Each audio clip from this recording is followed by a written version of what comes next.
What's going on? We back. Motor City Sports Talk. We in the building.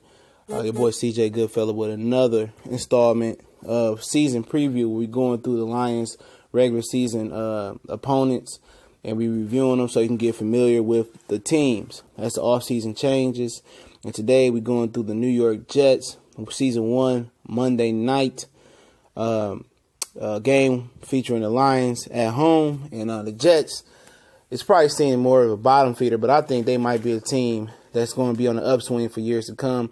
Love the coach Todd Bowles. Used to be the defensive coordinator for the Arizona Cardinals. Gave the Lions a lot of fits. In the past, they draft this guy right here, Sam Darnold, which I'm not too high on as a quarterback. They also have Josh McCown, who they brought back, who played excellent last year. And they bring in Teddy Bridgewater, who's trying to 100% rehabilitate from the knee injury that he had. And most Lions fans remember Teddy Bridgewater. He's with the Minnesota Vikings. Also, they got rid of Muhammad Wilkerson. They bring back Mo Claiborne, who really couldn't get right with the Dallas Cowboys, but he was the number one cornerback for just last year, and they gave him $7 million to come back this year. Jamal Adams, another LSU guy, another year. Leonard Williams, big guy up front. They got rid of Sheldon Richardson and Muhammad Wilkerson, so that's his front seven right now. They got the Ron Lee kid from Ohio State. They released Devin Smith, who really never seen the field for the Jets as well. And they got one of my favorite fantasy players. Okay, y'all listen out for the fantasy sleeper. He may not be a sleeper no more, but Robbie Anderson, he got in some trouble this year. I don't know if they suspended him. But Robbie Anderson is one of the best fantasy receivers out there, man. I'm trying to tell you, man. Robbie Anderson will run up a check for you. When I'm talking about deep balls, scoring touchdowns, explosive plays, that's one player the Lions are going to have to look for this game and keep a hat on and keep an eye on him. Might have to double cover him. They also got Terrell Pryor as well. So they got a solid base, man. They got a solid base. You know, I think the Brickashaw Ferguson retired. Nick Mango retired. So they kind of still trying to, kind of get out of that Rex Ryan era, the Mark Sanchez era where they made the run to the AFC Championship game. And they still in the learning phase and development phase, getting some of them hard-hitted veterans out of there. They just couldn't get right, like Wilkerson and Richardson. So they building it the right way, man. They definitely is. Todd Bowles is an excellent defensive coordinator, but I don't know about Sam Darnold. I didn't like that pick. They also bring in from my alum, college, Isaiah Crowell from Alabama State. Also, he played at Georgia for a minute. They also got Bilal Powell still. And they got a team, man. They got a team which is going to be developing the younger talent on defense. And hopefully Sam Darnold will be the quarterback because Josh McCown is just a plug-in. I think Teddy Bridgewater may be done. And I hope I'm wrong on that. But the Jets are a very, very solid team.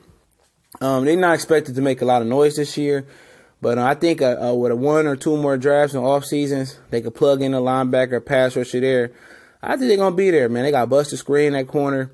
They close, man. Would it shock me, honestly, would it shock me if they was a surprise team that may, squeeze into the playoffs? Yeah, but I wouldn't be totally surprised, like the Browns, going from 0-16 to the playoffs and like that.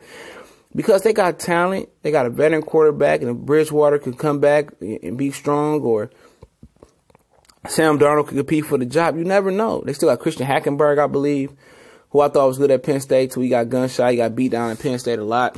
So, I think they got an opportunity to be a really, really good defense. Let me say that. And they got very, very good, offensive weapons as well. Terrell Pryor can get back to what he was in Cleveland, a real stretch in the field type of big threat, which he wasn't with the Redskins last year.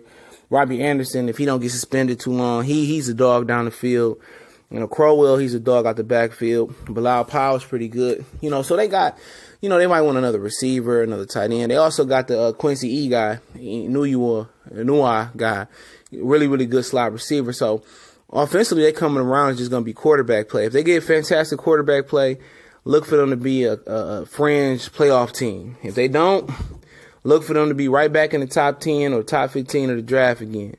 That's serious because Jamal Adams is square business, man. He's really, really good defender. Mo Claiborne seemed to got right. Leonard Williams is phenomenal. So the Lions is going to have their work cut out for them a little bit with the Jets. because the Jets got a really, really good defense, really good defensive backs. The front seven is still rebuilding, getting rid of two guys like Richardson and Wilkerson, and probably need some linebackers here and there. But I think this is going to be a tougher game than most Lions fans expect, because the Jets are very well coached by Todd Bowles, and Todd Bowles he knows how to play the Lions offensively, defensively, even though the Lions look a little bit different this year. I think it's going to be a low-key good game. And I think the Jets are tough. The only thing about the Jets is the quarterback play. That's going to make or break them. You know what I'm saying? If they get a quarterback that can step up, McNall did straight last year.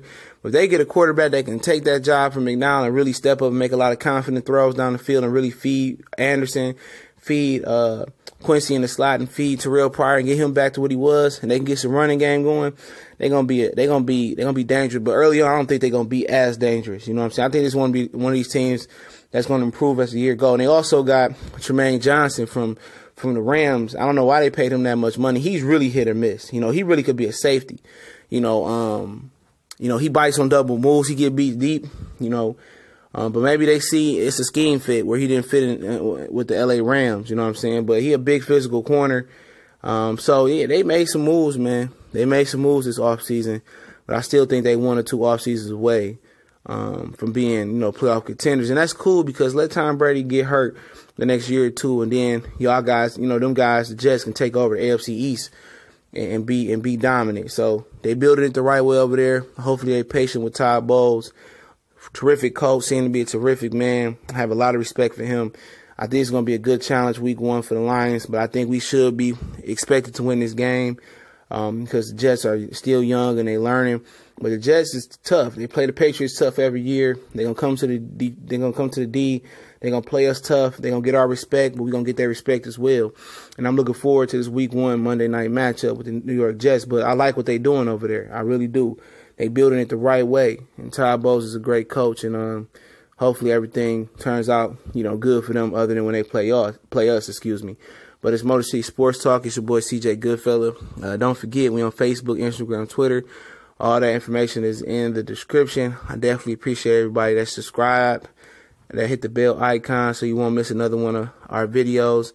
I definitely appreciate everybody for sharing it everywhere, man. If you guys share it on social media, Facebook, Instagram, Twitter, with family and friends, I definitely appreciate it. We're trying to push this new media movement, get these old media haters and old bitter men out of here, and really trying to get that movement going, for Detroit with new media, and establish new relationships with the Detroit Lions, and not always be negative and bitter towards them. So shout out to the Lions organization.